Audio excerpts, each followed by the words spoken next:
Sometimes celebrities just have to put rude interviewers in their place. Matthew McConaughey had a tense face-off with Joy Behar after she interrupted him to insult his close personal friend. I was happy to be in his box, got to sit behind his parents, which was really awesome to see them when he brings them up and where they started. Isn't he an anti-vaxxer? I believe An anti-vaxxer? I believe so, yeah. Just so you know. Tennis champion Novak Jovovich. Things only got worse when McConaughey's political aspirations came up. Do you think you could get elected in Texas being anti-gun? Do I think I could get elected in Texas being anti-gun? One thing about if me in politics is to give you a direct statement right there is be playing a game that I'm not interested in playing. Okay. To give you a direct statement right there. With Behar nearly derailing the actor's campaign before it even began, McConaughey's aggravation became unmistakable, much like Tom Cruise's reaction when an interviewer posed intrusive questions about his recent divorce from actress Nicole Kidman. Was Nicole the love of your life? What do you mean, Peter? You were married for 10 years. Listen, we raised children.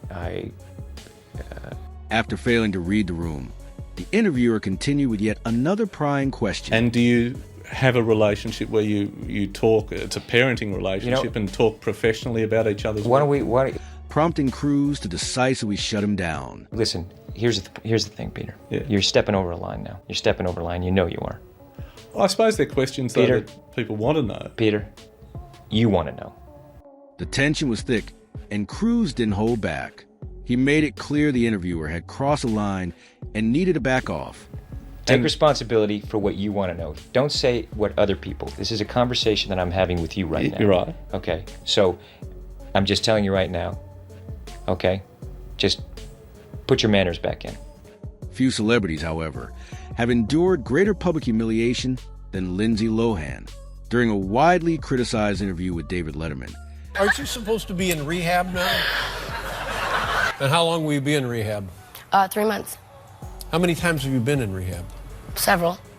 She was openly mocked about her personal and legal troubles. How will this time be different? What are they rehabbing, first of all? What is on their list?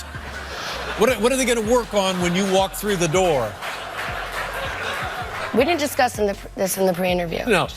She appeared on the show to promote her upcoming movie, but found herself desperately trying to steer the interview back on track as Letterman kept making cruel jokes at her expense. You have to be in rehab May 2nd. Are you going to be there?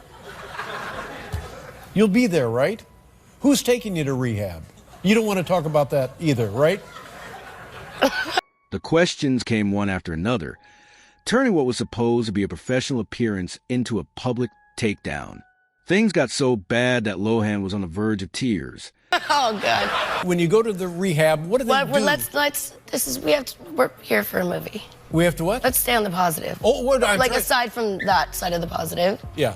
All right. Come on now.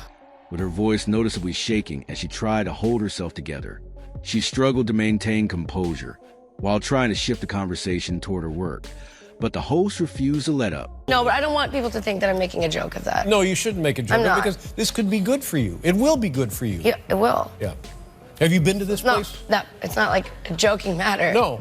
The bullying doesn't stop there. Actor Jonah Hill has faced numerous jokes about his weight in interviews over the years. First of all, you smell good, which is surprising. Why is that surprising? I don't know. I just wouldn't think of a guy who would have a nice scent on. And that's such a, like, I'm going to really work hard to not take that as a shot. You know what I mean? At one point, he was even asked if being unattractive was necessary to be funny, followed by questions about whether skinny people could be humorous. The disrespect kept piling up. Are you the fat guy in Hollywood still, or is everybody like look at you and they're like, oh wow, you know, this is great, now you're healthy? Do you have any other questions that are smart? He tried to deflect with humor, but the situation was hard to laugh off. Similarly, Mad Men star Christina Hendricks has been subjected to body-shaming comments during interviews.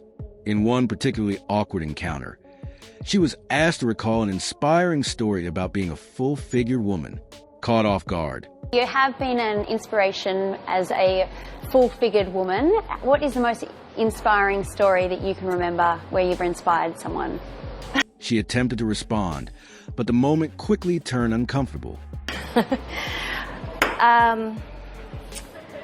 I don't know. I don't know. I've gotten I'm sorry. Even after her visible discomfort, the host brought up her body again. You've been known as an inspiration for women, as being a full figure. What is the most... I mean, you just said it again. It's just sort of... This time, Hendricks put her foot down, clearly done with the inappropriate remarks. Tom Hardy, however, may be the undisputed champion of shutting down intrusive questions. In a viral 2015 moment, a reporter asked a deeply personal question. Your own sexuality seems a bit more ambiguous. Do you find it hard for celebrities to talk to media about their sexuality? What on earth are you on about? Though visibly annoyed, Hardy stayed composed and responded with a simple, firm dismissal. What made the moment even more powerful was how he took control of the room. But what is your question? I was wondering if you find it difficult for celebrities to talk about their sexuality. I don't find it difficult for celebrities to talk about their sexuality. Are you asking me about my sexuality? Sure. Why? Why? Thank you. Okay. Later, during another painfully awkward Q&A, Hardy was asked why the film he starred in wasn't more male-focused. He quickly cut through the nonsense. Did you ever think, why are all these women in here? I thought this was supposed to be a man's movie. Making it clear the question made no sense and didn't deserve attention. Not for 1 minute. Good for you. I mean, that's kind of obvious. Hardy's Dark Knight Rises co-star Anne Hathaway also had to deal with an uncomfortable line of questioning. During a press interview, she faced persistent comments about her body and fitness. You are in phenomenal shape. Thank you. You're very gracious. The conversation shifted from the film to her workout routine, then a diet, none of which had anything to do with the movie. It wasn't about being in perfect shape, it was about being able to do the stunts and the fighting perfectly. As the questions continued, Hathaway grew increasingly fed up. Any particular workout? Are you trying to lose weight? Well, what's the deal, man? You look great. No. Eventually, she questioned the point of the interview, calling out the ridiculous focus on her figure. Seriously, we have to talk about this. What do you want? Are you trying to fit into a catsuit? Yet even all of that paled in comparison to Chef Gordon Ramsay's fiery response to a sneaky journalist. The reporter tried to ambush him with a photo of a steak from one of Ramsay's restaurants. It's really weird for you to give me a piece of paper, and when you say, am I satisfied that it's a good steak, you have to be a little bit more honest with me on that one. What are you trying to get at? Attempting to provoke a reaction, but Ramsay wasn't having it. He explained that ordering a steak well done ruins any chance of tasting the meat's true quality. But you asked for the steak to be cooked well done. And is that a well done steak? Oh, come on, what is this? I mean, where can you, I mean, keep on rolling. For legal reasons, this is absolutely crucial. But how sad is this, that you asked for a steak to be cooked well done, okay? Now, whatever quality of beef it is, it's gone past any form of taste when you've cooked it well done. Then he went further, calling the setup a stupid question. I don't eat steak well done. That's your prerogative because you're the customer. But unfortunately, you're never going to identify the quality of a beef when the steak is well cooked. So I'm really sorry to piss on your bonfire, but it's a bit of a stupid question. Thank you.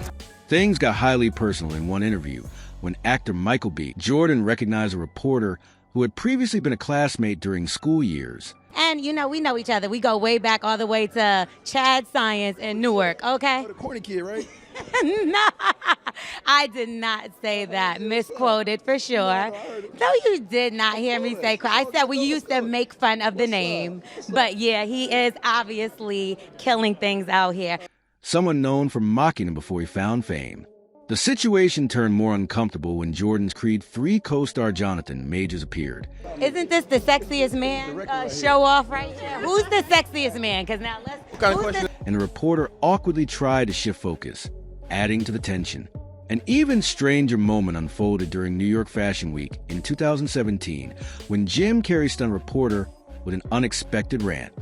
There's no meaning to any of this, so I wanted to find the most meaningless thing that I could come to and join, and here I am. I mean, you got to admit it's completely meaningless.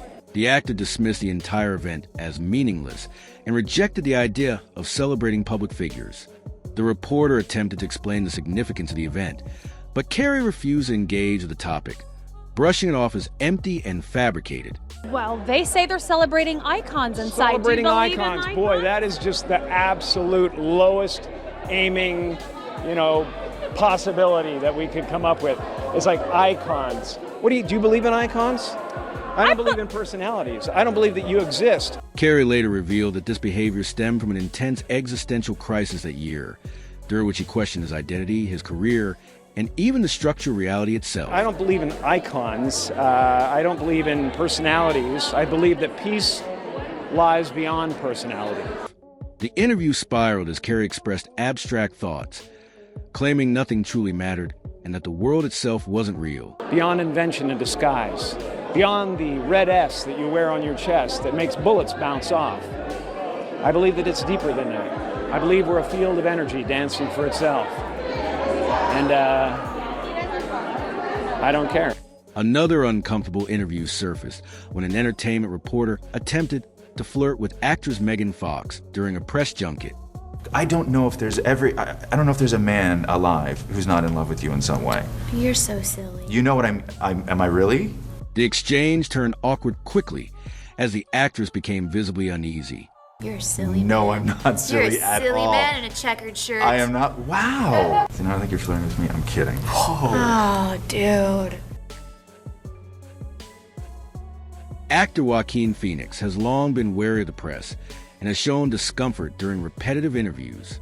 While promoting the 2019 film Joker, a journalist asked yet another question about preparation for the character. The movie obviously is about the Joker, but it goes beyond that. It's really about the mental state he was in. Can you tell me a little bit about what research or what kind of what you did to prepare for this? Because this was really an intense performance. What was kind of the process of getting into that mindset?